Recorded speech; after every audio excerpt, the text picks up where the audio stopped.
Assalamualaikum warahmatullahi wabarakatuh. Alhamdulillah, alhamdulillahi rabbil alamin, wassalatu wassalamu ala asyrafil anbiya'il mursalin Sayyidina wa maulana Muhammadin wa ala alihi wa sahbihi ajma'in. Para pemirsa sekalian yang budiman, alhamdulillah untuk sekian kalinya kita telah menikmati bulan Ramadan ini dengan kondisi sebagaimana kita alami saat ini. Sebagaimana bahasan yang lalu, bahwa kita saat ini berada dalam kondisi yang lain daripada tahun-tahun yang sebelumnya. Kita sedang ada pada posisi diliputi oleh rasa kecemasan, berdiam diri di rumah, terbatas dalam kita beraktivitas di luar dan lain sebagainya. Tentu untuk sekian waktu sudah mulai terasa menjemukan, terasa kita lagi kebingungan, belum lagi banyak kesulitan-kesulitan yang kita rasakan dari kehidupan ini yang sama sekali tidak kita duga sebelumnya.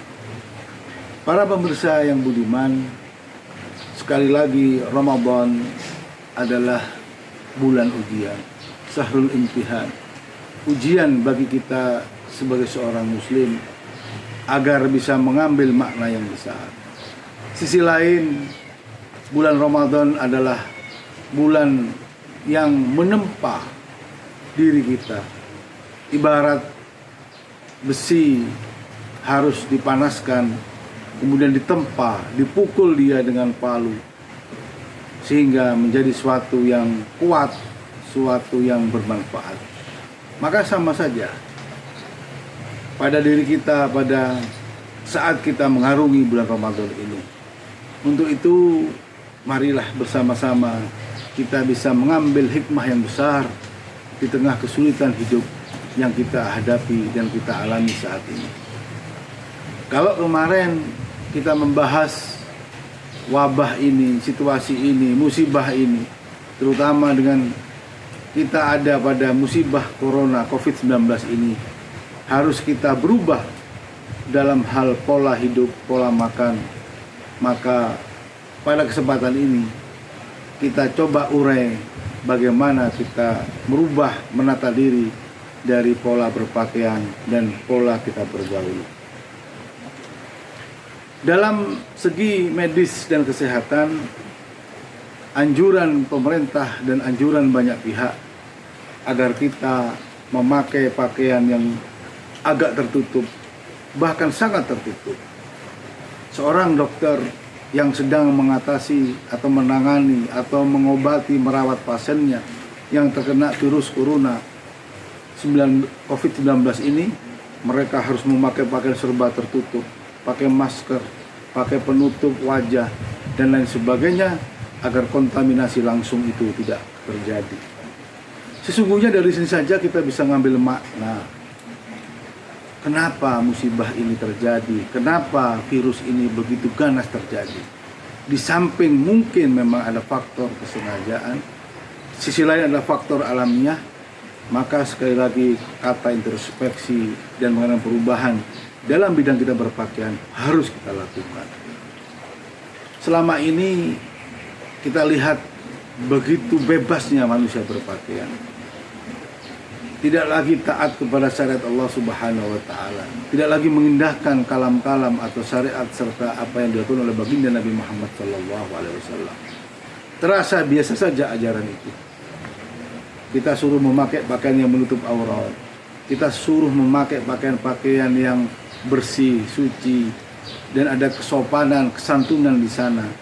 Ada pakaian yang mencerminkan diri manusia akhlakul karimah. Kita tidak peduli itu semua, karena menyatakan kita tidak ada hubungan langsung pada hal-hal yang tersangkut kepada kita. Maka bebaslah manusia berpakaian seadanya, semaunya, tidak peduli lagi melanggar syariat atau etika normal dan sebagainya. Baru sekarang menyadari ketika musibah itu tertempa pada diri kita, kepada saudara kita, keluarga kita, baru ketakutan itu kita rasakan sampai saat ini.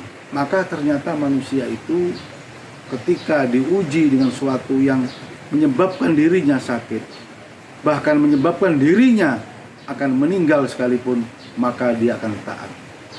Demikian pula para pemirsa yang budiman, setelah kita berpakaian dengan yang baik, maka ada pergaulan yang baik. Kepada siapa kita bergaul, dengan jarak berapa kita bergaul, di waktu kapan kita bergaul. Ternyata syariat Nabi Muhammad SAW telah mengatur semuanya.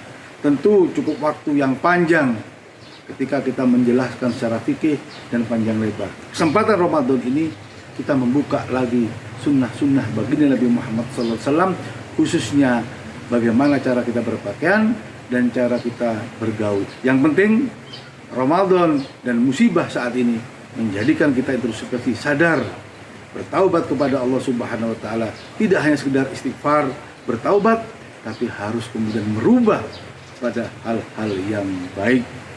Inilah poin-poin yang tentunya menyemangati kita.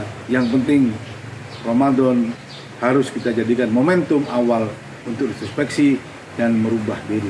Insya Allah dengan niat kita berubah, maka bencana, musibah, wabah ini akan segera dicabut oleh Allah Subhanahu wa taala dan kita kembali kepada kehidupan yang baik.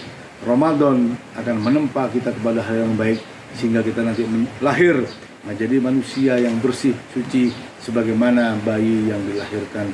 Amin amin ya rabbal alamin. Demikian sekilas yang bisa kami sampaikan. Billahi taufiq wal hidayah war ridha wal inayah. Assalamualaikum warahmatullahi wabarakatuh.